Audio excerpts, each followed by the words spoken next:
All right, welcome everyone to this week's live stream. We are going to be discussing renewable energy. Renewable energy is a special topic to me, and I think Jeff really enjoys the topic as well. I can remember kind of my first initial kind of exposure to it when I was in 8th grade in my science class. Our teacher had some awesome presentations on LED light bulbs, and I remember going home. We had an assignment to audit our energy use in one room, and I decided to do the whole house because it ended up being so crazy to me, just how much energy you can use and the kind of different energy options available out there. Jeff, can you think of kind of like your first initial exposure to kind of more of a renewable energy sense? Well, I remember as a kid being amazed with magnifying glasses and how you could Yeah, start that's things on true. fire. Yeah. But no, my first photo cell was, I think, a little calculator, and the fact that it didn't need a battery or anything, and take it outside, and wow, I can do this without a battery. Mm-hmm. And actually, it could have been a transistor radio. Oh yeah. The little photo cell. Amazing stuff, and there's so many opportunities and great things that yet to be invented and discovered, and how we can work with renewable energy. Absolutely. I know today we will be focusing on solar, geothermal, passive solar, but we'll discuss later some of the other options that are available within renewable energy and kind of the possibilities that exist out there and ways that you can utilize them on your farm. So we're going to go ahead. I'm going to jump to the schedule and we'll check that out, just so we can check up on what the rest of the summer looks like for our beginner farmer series. If you haven't yet, please like and subscribe to this video and to our channel, just to keep up with what we're doing. So I'm going to go ahead and go to the schedule, and then we'll jump into our presentation.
All right, well, good morning. I'm Jeff Dickinson, and we're here to continue our series for beginning farmers. And today's topic is renewable energy and its connection to regenerative agriculture, which is an interesting play on words because they're both very positive terms that talk about the regeneration of the natural resources, and renewable energy is one of those resources that we take advantage of in agriculture. So we're here at our ceiling greenhouse. It's actually more like a classroom. It's a production greenhouse with raised beds and flats for seedlings. We're actually growing native plants right now to be planted later. And this house is very important to us for a variety of reasons, but from a renewable energy point of view, we actually can use this house as a form of passive solar energy to actually put heat into the building during the winter months. And also when I'm growing seedlings in there in the spring, when we have potential for late frost, the sensitive seedlings like tomatoes and peppers, they don't like to go below freezing, so I can actually open the doors to heat the greenhouse from the building, which is also run by geothermals, and we'll talk more about that and show you that later. So solar passive energy is sort of one of the easiest and best ways to get into renewable energy. There's so many different designs, all the way from cold frames to hot frames to growing tunnels. And they have this concept called solar chimneys, where you actually take the convection of the hot air through a building and draw air into the building to create circulation within the building, all totally passively done with solar energy. And then on this structure here, we actually could control the climate a little bit with these shade cloths. Right now, we've got half of them down to produce the young seedlings that we're doing in the middle of summer. It's like 100 degrees in there already this morning. We're about 9 o'clock, and it'll get up towards 127 degrees. Now, these greenhouses actually require ventilation. We have a fan on the other side. One option we don't have installed in this house that you could also use in renewable energy is solar-driven fans.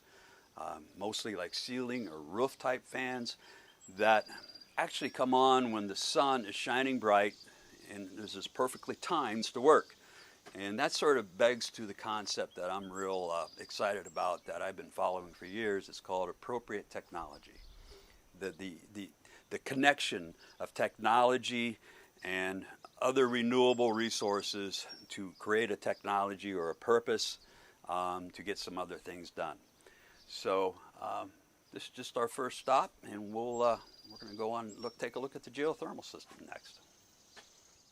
Okay, so here we are where the geothermal system that Stratford has. We actually have two of them on this one building. This is a 6,000 square foot building, and geothermal is the ability to exchange the constant temperature or heat that's in the ground with a variety of mechanisms, basically through a compressor and using of a freon type product or ethylene glycol, and circulate that energy into the building and collect those BTUs to either heat, and you can also use it in reverse to cool the building during the summer months by collecting BTUs in the building and putting it back into the ground. As most of you know, at a depth of about 2-3 feet and then all the way down, the temperature remains constant year-round at 50-some degrees. So it's a wonderful free resource that's always there to collect in a very efficient way and heat and cool buildings. Now, there's a variety of geothermal systems out there. The very first system which we had here at Stratford is what you call a direct exchange geothermal system, where the freon actually ran through the coil or the loop into the soils. And that became very expensive as it broke into leaks after 30 years of use. And the freon was actually gotten rid of for climate change purposes. CFCs, chlorofluorocarbons, are very greenhouse active chemicals in our environment that actually collect energy much more than other organic compounds in our environment. So this is a second type of system that we have now, which was just installed here a couple of years ago with the support of AEP, a great partner of ours, the AEP Foundation. And this involves 7 wells that go vertically into the ground. These are closed loop wells that move the freon, or not the freon in this system, it's actually ethylene glycol or propylene glycol, in a vertical direction about 120 to 150 feet. And the wells are spaced very close together, enough room between each well to have enough BTUs to work with. And so this is a vertical loop. Now on the other side of the building, we have a different type of geothermal, actually horizontal. It actually spins out the north side of the building here, goes underneath the parking lot where you see the cars over there right now, into the fields, and then loops back. And it's collecting or exchanging BTUs between the building and the ground, both for heating and cooling. So the direct exchange systems, they're not available anymore, but it was a very unique and novel idea in the time when we installed that. That was back in the 90s. The idea that you can actually collect directly from the ground instead of exchanging once you get it inside the building. All right, well, so we're continuing our discussion here with renewable energy today, and we have a large 144 panel 56 kW system on our facility, which we'll get a better view of here. But I wanted to start here. This is a solar panel that's at the ground level. It was actually quite a debate about where to put the solar system. We had actually considered putting it on the ground, but once you see the scale of the system, you'll understand why we didn't want to take up the footprint on the land to do this. So we have this down here now for the kids to see. We're actually in the process of designing and developing what we're going to call the Solar Way, which heads down this path here and connects the education center to the barn. This is a 270 watt panel. The rest of the system is a 350 watt panel, more contemporary technology. But this is an interesting spot. Of course, we have disconnects between the farm building and the house, and then we have the education building disconnects. Main service, if the fire ever needed to go ahead and turn this off, fire crew. But we are what you call net metered. We are connected to the grid. We are presently not saving any electricity ourselves. We're using it as it comes. And it's actually in our plans long term to have lithium ion batteries installed. Probably be behind the wall in this building here to collect the energy, so that when we have power outages, the technology is finally at the point where when the power goes out, the batteries automatically turn on. They disconnect you from the grid, so the people who are servicing the grid don't have back flashes of electricity that we're generating here through solar. And this meter right here is what we call the interconnect. It's actually monitoring the flow of electricity in and out from the solar panels through the meter to what we use, and also from what we're generating, and what we don't use is then being sent back to AEPs, our primary provider, to be sold back to them. Now, we only get half of the value of what we normally pay for your electricity because we're just a generator. We're not a distributor or a distribution site. AEP handles all that. We're just generating electricity. So we only get half the credit, and then those credits are then carried forward into the following months. I can say real briefly that typically this time of year with cooling and other electrical needs, our electric bill is anywhere from, we used to have 2 meters, by the way, but between 2 meters, it would be anywhere from $800 to $1,200 a month. Right now, our electric bill, which has been since April, is 0. And that has changed since we've installed that. We used to pay a little bit every month, but the system was designed to be what they call 90% offset, which means we're allowed through POCO and legislation to only produce 90% of the electricity that we need in an annual average. They recently changed that rule to 120%, so we're allowed to produce more, which these panels do, by the way, than 90%, which makes it more lucrative for us. So typically an ROI, or return on investment, on a solar system is 10, 11 years. With the 120% offset that they allow now and the efficiencies of these panels and this system, we're actually allowed to sort of have a number of months with 0 electric bill. And that's quite an advantage for us. I don't know if you can come this way, or maybe you can hear it from there. But one of my most exciting things is at night when you come by these things here, which are what we call inverters.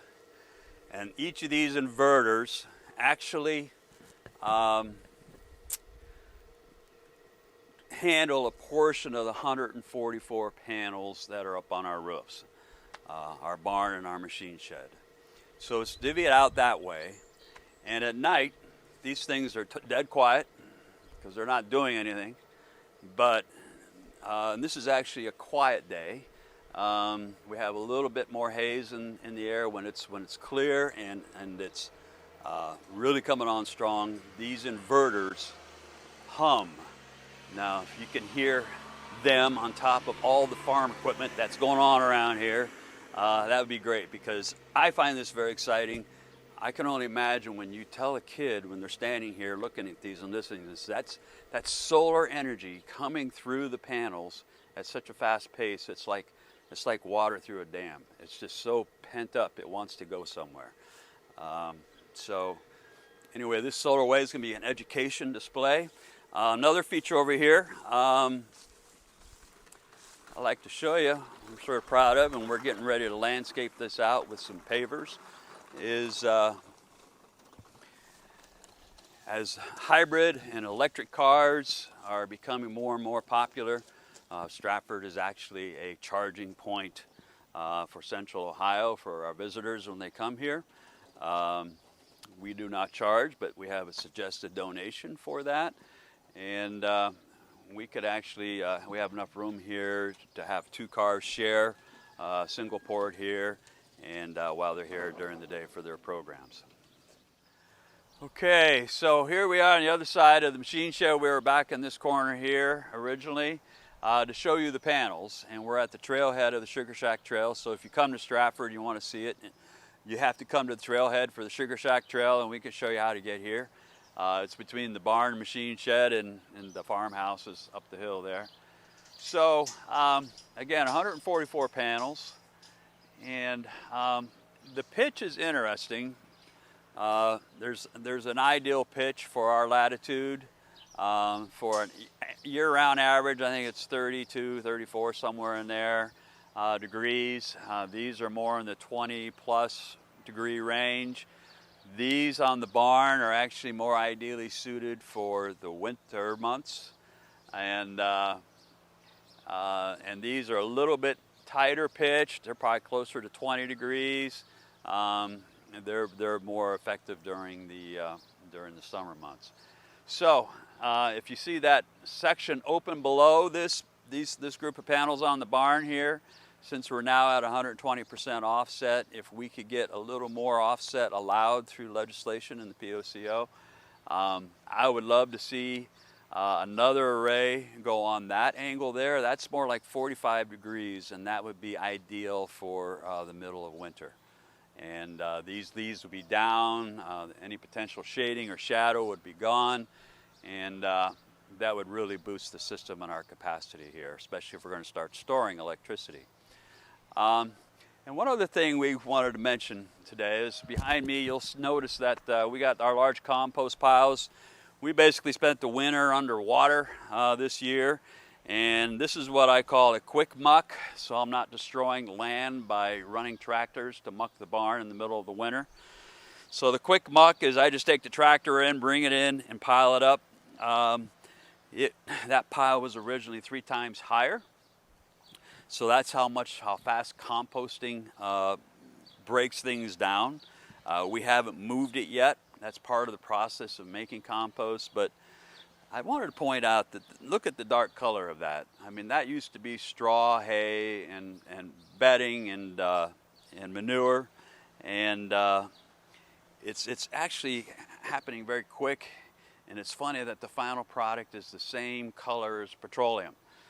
And why I wanted that compost produces nutrients and also creates some effectiveness on managing pest, weeds, disease, insects through a proper composting system.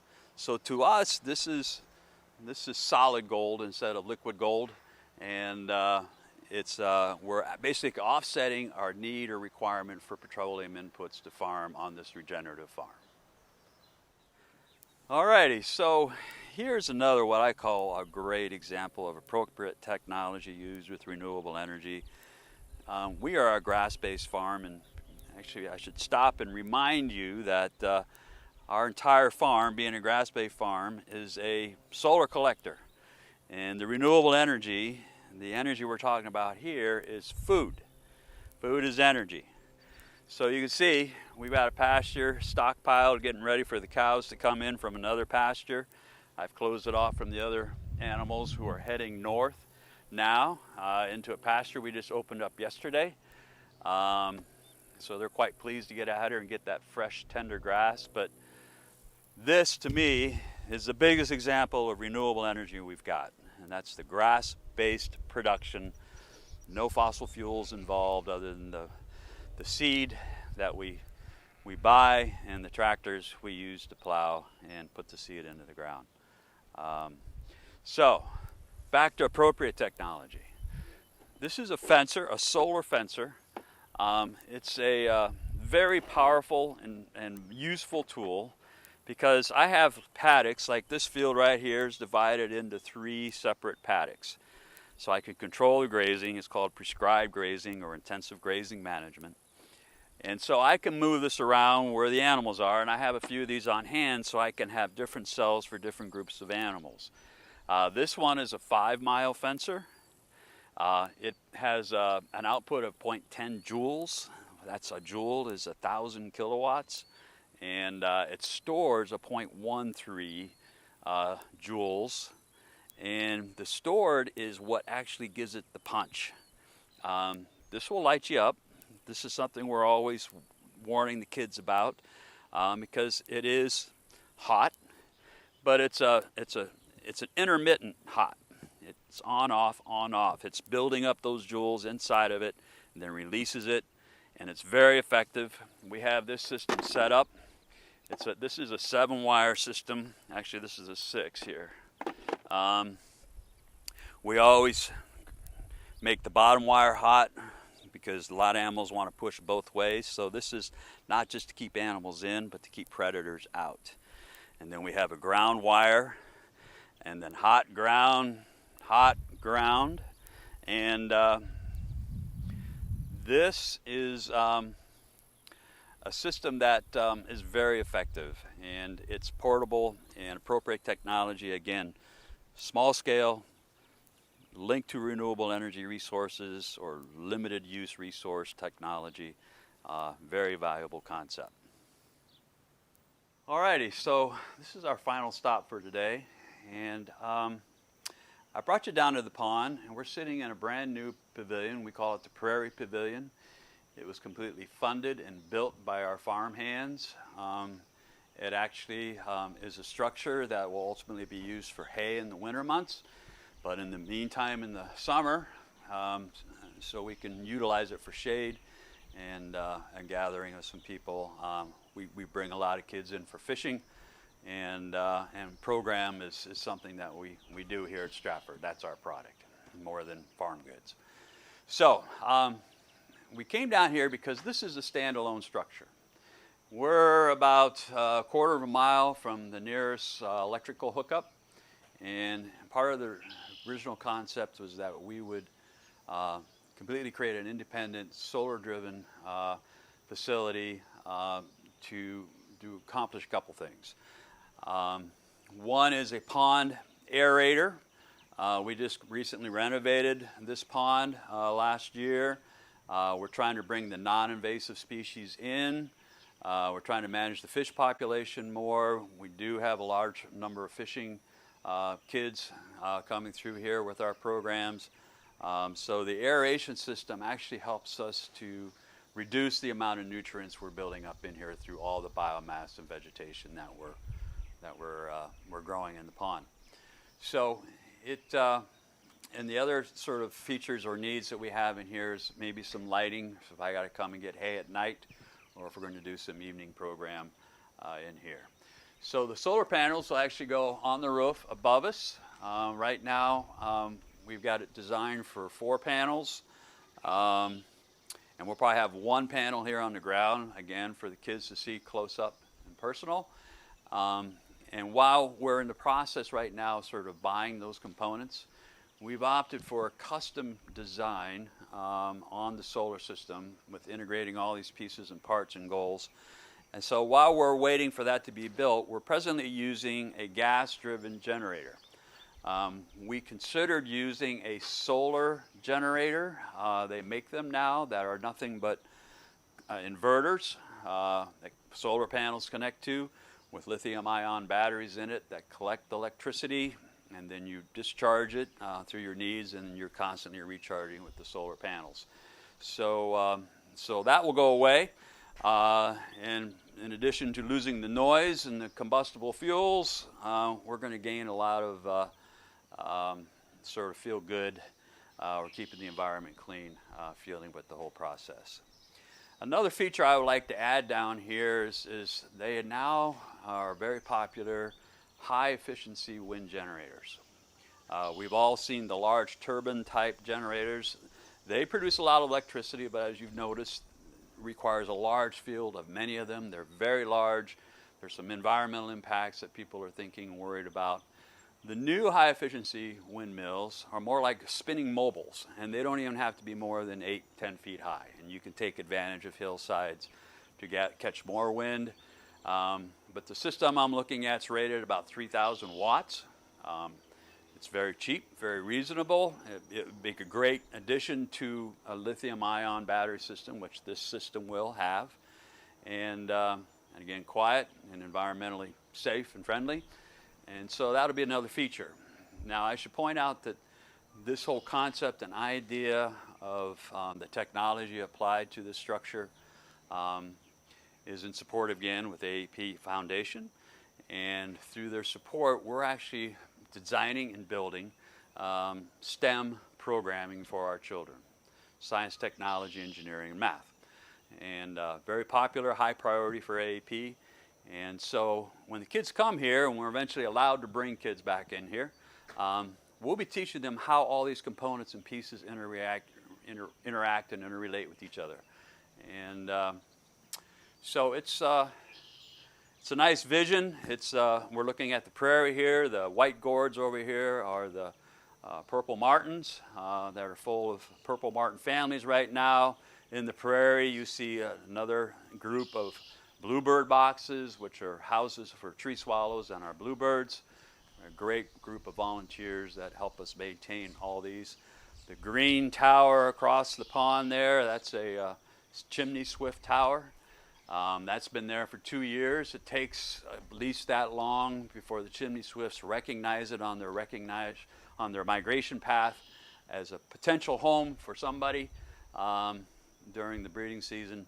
And so this is just a wonderful space and spot that allows us to talk about a lot of things, from technology to renewable energy, regenerative agriculture, and our relationship and positive relationship with the environment and our ecosystem. So have a great day. We'll see you next time.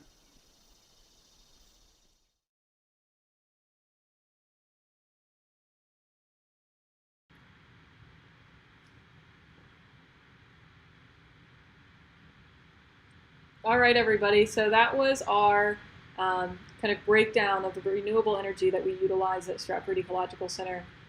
So one of the first questions that comes to mind that we kind of briefly talked about was how to get started. I know getting into like buying solar panels, a geothermal system, all of these things seem kind of like expensive endeavors, but how can we, how long does it take to kind of offset that initial cost is kind of my first question, I guess.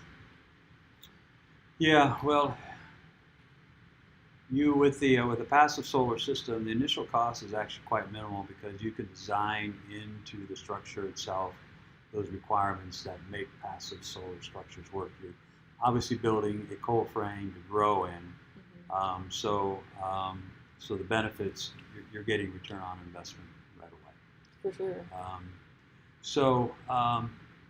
When you move up the scale to larger passive solar systems with solar chimneys, you probably, it's hard to measure a return on investment on air circulation, but it doesn't take much energy, electricity-wise, to create air circulation. So, so it may be a longer return on investment there. Okay. Geothermal. The original models, when we looked at the direct exchange systems, were more around, I think they were 14, 15 16 years. The newer versions are closer to 10 to 12. And there's actually, the problem with geothermal is it's a very expensive system, but the beauty of the system, like I think it's a 4-ton, maybe 5-ton system on one of our units, it was about $23,000, which is almost twice the cost of a good high-end air-to-air system. For sure. But those geothermal systems will last over 20 years, or possibly even 25 years. Where the air-to-air systems, they tend to not last much more than 10 to 12 years. For sure. So the return on investment keeps getting better as the technology gets better. The use of scrolling fans within both the air-to-air and the geothermal, or scrolling, or variable speed pumps within the geothermal systems. Those increase the efficiencies incredibly. Okay. Because they're ramping up slowly. They're not taking the large amperage draw when they kick on, and it's actually quite pleasant to live in an environment where you have variable speed fans and the variable speed pumps. Sure. So, yeah, it's quiet. Yeah. What about the solar panels? The solar panels, we're looking at, originally was the system we saw was $115,000. We, of course, as a nonprofit, we basically paid that off in 2 years through the Friends of Stratford and the Supporters of Stratford. We had 2 campaigns around that system. But if we didn't have that 501c3 status, we would be able to realize a return on our investment in about 10 years was the original model. These panels, by the way they're placed, the angle they're at, and the kind of weather we've had during sort of high production times of the season, we're probably looking more at an 8-year return on investment on that system. Yeah. So 8-year return on $115,000 is pretty good. Pretty good. Yeah. Yeah, that's like what, 12%? For sure. At least 13. Yeah. So when you're kind of buying into these systems, would you recommend someone maybe start small? Like I know we talked about just the fencers, maybe starting there, or even buying just like 1 or 2 solar panels. Is that kind of a worthwhile investment, or is it something that you should, kind of go all the way, figure out what you need and invest? Well, it's the sustainable ecological approach would be to live within your means and not put yourself too far out there. It's amazing what you can do with 1 panel. For sure. Another stop we could have made, and I just thought of it as we were thinking about it, is at the Sugar Shack. One of our volunteers actually purchased a small panel to go on our Sugar Shack. Maple syrup production in the winter months, typically when you get sort of behind on the sap, you get backlogged in sap and you're cooking into the night. We used to use lanterns and flashlights to get through the night.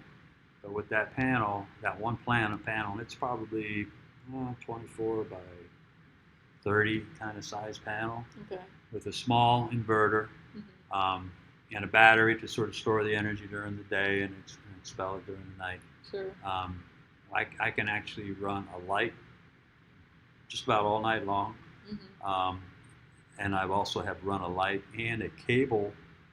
A lot of times the tank that stores the sap with the kind of weather we have, the tap itself will freeze, so I put a heating cable around it, plug that into the inverter, and I was able to run that all night long and keep that faucet from freezing. Sure. So that is definitely useful.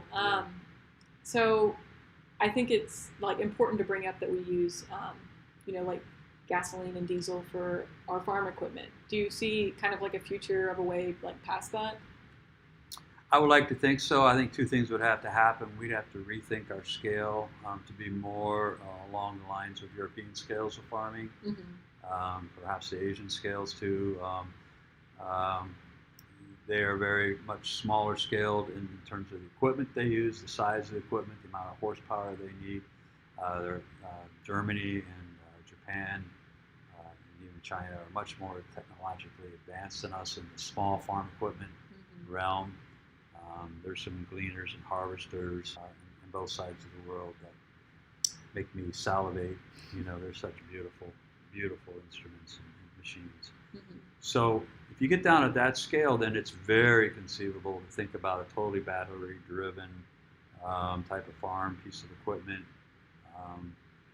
The bigger you get, the larger the flywheel you have to have, so you have longer startup times to generate the electricity that you need, or the power, the horsepower, the torque. Yeah. Torque's the big issue. Sure. You got to be able to pull things to make a difference. Right. Okay. Kind of switching gears back to like investing in what you need. When kind of like looking at everything that you have and you want to think about now transitioning to totally off the grid, how do you go about like picking a battery that you might need to store that energy? Well, the technology is ripe right now for lithium ion. The lead acid type batteries, or AGM, or the high-end lead batteries, or what they call deep cycles, or sort of a deep marine cycle type battery. Those used to be the cat's meow, but lithium ion is about half the footprint, and you can actually discharge an entire lithium ion battery and then recharge it, where the lead batteries, if you want to get long life out of that battery, you can only discharge about 50% of that battery at a time. Yeah. So it, and the lithium ions, they have a long life. And the lead batteries, they're very limited, 5-6 years. Lithium ion, I think they're up to at least 10, maybe 15, 16 years now. Okay. And they're actually, I think you can refresh them. Okay. So it's a very different and very exciting technology, because it's and what I'm hearing is there's other things coming behind lithium ion to make lithium ion look antique. Sure. So, yeah. I was able to see a saltwater battery in use to kind of a home off the grid system. Are you familiar with that at all? Not too much, but I've heard and seen them. Yeah. Sure. Yeah, that's kind of the extent. Yeah. I've only seen them. I don't really understand the mechanics of it. Well, I mean, it's the basic physics applies to all batteries. Right. Just a ionic, exchange gradient in both poles. For sure. So yeah, I'm kind of running out of questions. I'm hoping that someone might, want to drop in a question on our live stream. What kind of questions do you have, maybe for me? Well, yeah, the whole off the grid thing is very. Yes. And I can't say that I don't yearn for that for Stratford. I think someday we're going to start down that journey. I like to start down that journey in a couple of years. Sure. But to me, what's more attractive, when you talk about communities and villages, people that are collectively consuming a lot of electricity in one place. When I think about net metering and interconnecting a whole village or city of solar panels together, that's not heavily regulated from top down. Right. It creates some opportunities where you can actually, say, a village within a metropolitan area, say we're going 100%. So they somewhat control their grid and their destiny, but produce enough that they can share with other people around them. Yeah. The idea of mimicking nature and redundancy. So this is how I think through it. Imagine the lights go out. Sure. For some reason, right? Won't need to go down how. The lights go out, and I think about places like Puerto Rico that are still struggling to reestablish their electric grid. Yeah, absolutely. If I was in that position, I'd be thinking about rebuilding totally solar, so that if you have a piece of that go down, you still have all the other pieces that have their own power generation going. So redundancy, the idea that sustainability is somewhat connected to the mimicking of nature, which redundancy is a very strong component of. Comes to nutrients, water systems, food, shelter, For sure. redundancy. We have options. There's always plan Bs in nature. Right. And so there, in my mind, if we had a system that was totally solar or renewable energy driven, Mm-hmm. and combine the wind, bring in the hydrologic, and bring in the current type, power generation. Mm-hmm. You could conceive of a world that would never, basically, the lights would ever go out again. Yeah. So that to me is powerful. Absolutely. But isolation is nice too. Yeah. Yeah. No, I definitely can kind of see where you're going with that, especially like tying into a system. It seems beneficial because then, it's a lot of different people working together. But going off the grid, like with kind of where we are now, seems to make more sense, I guess. Yeah. So yeah. And generating electricity sort of gives you that's another form of redundancy. Right. It gives you a safety net. Mm-hmm. Say you had a hailstorm and a lot of your panels were injured, destroyed, or damaged, and you could still get electricity. And then the idea of what electricity you use, you can actually get credits for that as you feed it back into the grid. Right. My mind kind of went to another question that I've seen recently. There's like environmental impacts of renewable energy. Where as we talked about how our solar panels are on top of the barn to reduce our kind of like our land usage and impact there. But even same thing with like wind, that can impact like flight patterns of birds and things like that. What kind of has been your experience with that and like knowledge that you've gained around kind of the environmental impacts and then kind of like the offset of that? Yeah, well, for me, I would like to learn more about what is the true environmental cost just to even produce a photovoltaic. Right. And I'm sure a lot of that cost, that footprint, would equate to the fact that a lot of the technology we use is coming from halfway around the world. Mm-hmm. So that's one piece. So again, another country to start being self-reliant in the production of their own renewable energy systems. Sure. Instead of importing and exporting resources. Yeah. Then there's the whole technology. I mean, I know there's probably some nasty type metals in there that may not be the best to work around. What's the work environment like? I mean, I haven't really seen anyone ask and answer those questions. Right. Yeah. David Pimentel he was from Cornell. Mm-hmm. He was notorious. What's the true cost of organic agriculture? Yeah.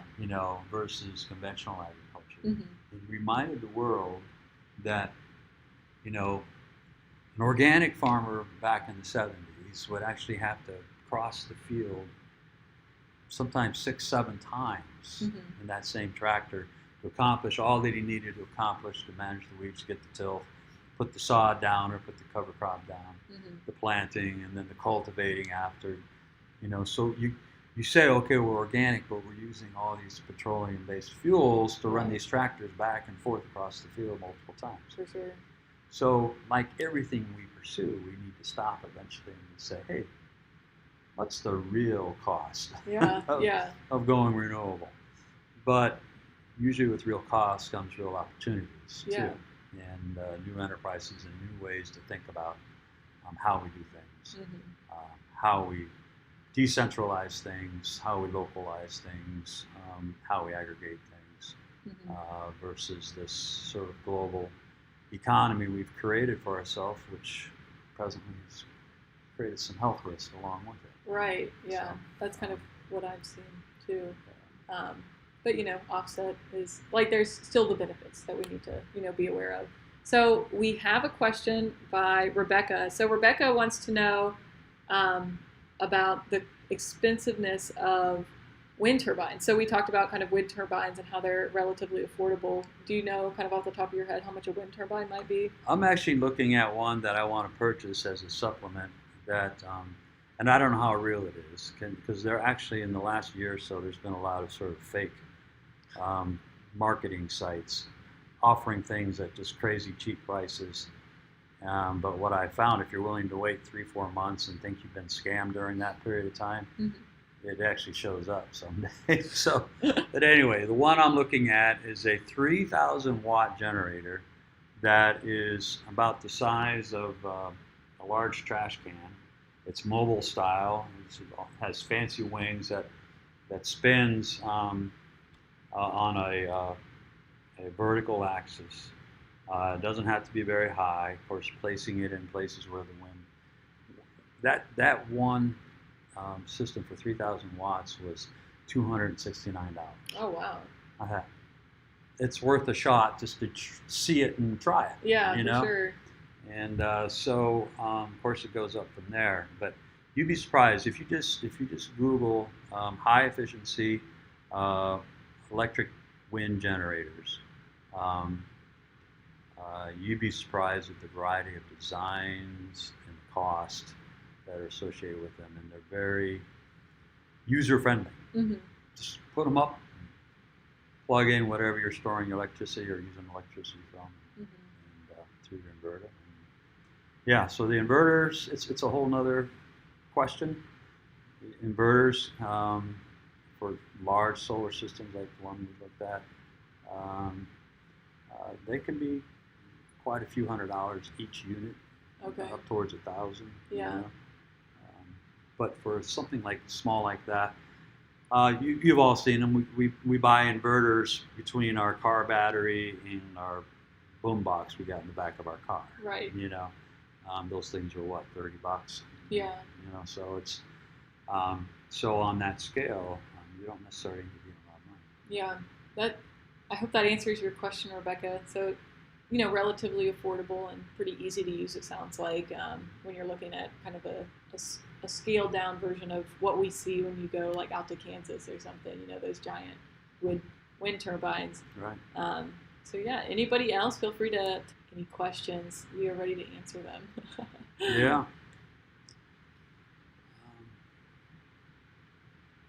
So if you were to pick a renewable energy system for what you personally use and need in your life right now, Sure. what would you pick? Well, I would probably go with solar. It just seems to be the most readily available, I guess. I live like in a house in Columbus. While I rent it, I probably wouldn't be able to put solar panels on it. But if I could, I would put solar panels probably on the roof. And I feel like that would honestly do enough. Our electric bill is like $150 a month about. So Okay. that would definitely help offset that quite a bit, I'd say. So yeah. Well, there's a booming sector in solar right now where they have these generators that look like the gas-fired generators. I can't remember if I talked about that Okay. in the video. About the same size. Yeah. And they have these foldable solar panels that you carry around with you. You don't need to put them on the roof. Yeah. Just pick a sunny spot, and the beauty is you can move them to Yeah. the aspect you want to get it as perpendicular to the sun as possible. Mm-hmm. They're very slick. They got USB chargers on them. They tell you how charged they are. They'll tell you, which way is south, kind of thing. Mm-hmm. And again, one of these too good to be true sites, they said an authentic Generac, not to be advertising for anybody. It was a solar generator. Mm-hmm. Didn't include the panels, but just the generator itself was like less than $200. Wow. Which normally a system like that's going to be $1,000. Yeah. Plus. Yeah. So it's definitely worth shopping. Yeah. But again, buyer beware. There's a lot of scams out there. For sure. But the foldable, portable panels Mm-hmm. look legit. Yeah. And the idea you can actually take them around. Yeah. So you should buy something so wherever you move, you can take it with you. Right. That's for sure. That is important.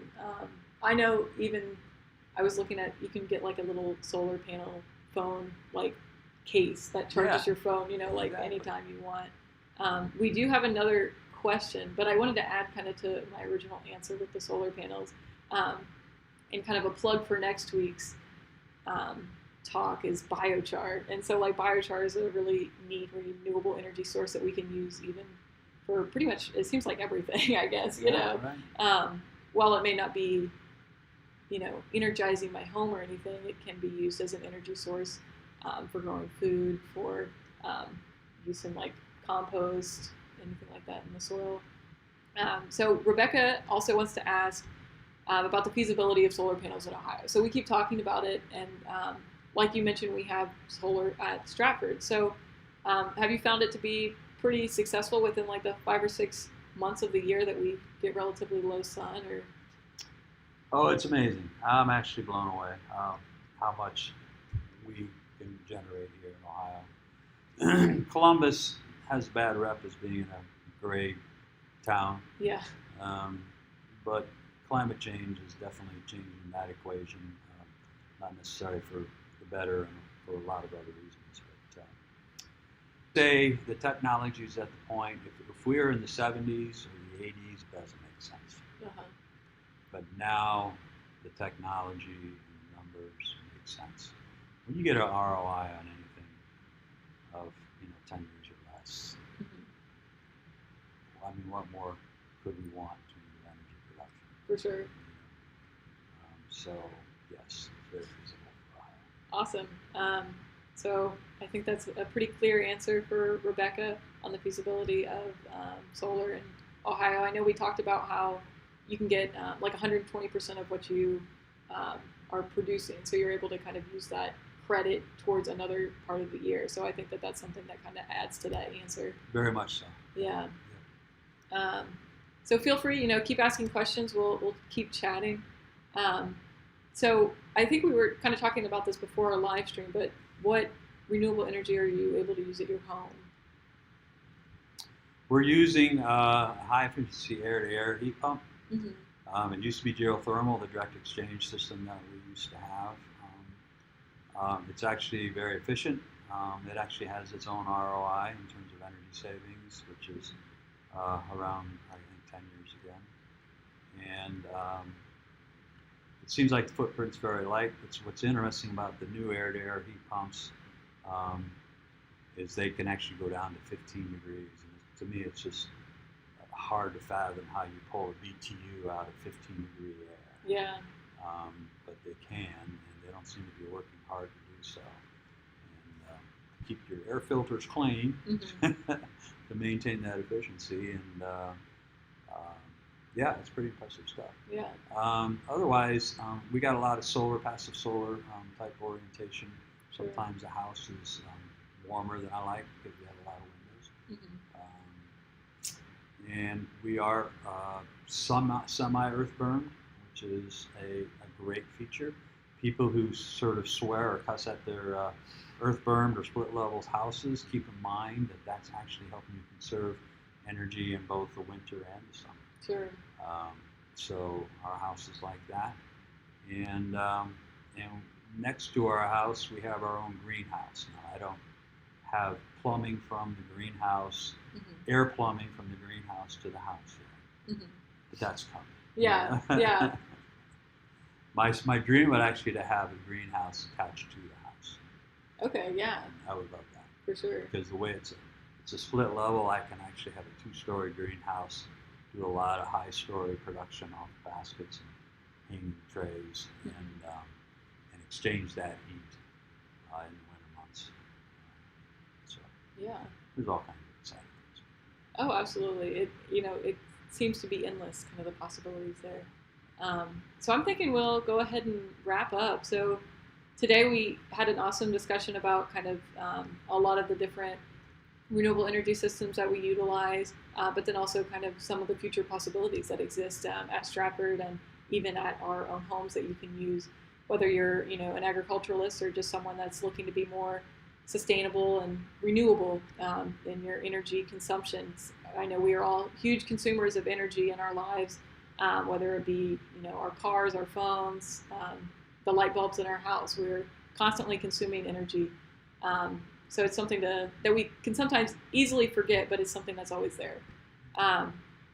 So like I mentioned earlier, I kind of made that plug towards biochar. Next Thursday, we will be talking about biochar, which is an awesome renewable energy source that's kind of, it's not a new idea, but it's kind of more, I guess concrete now of kind of the possibilities that exist there that have been used and then kind of the future of it.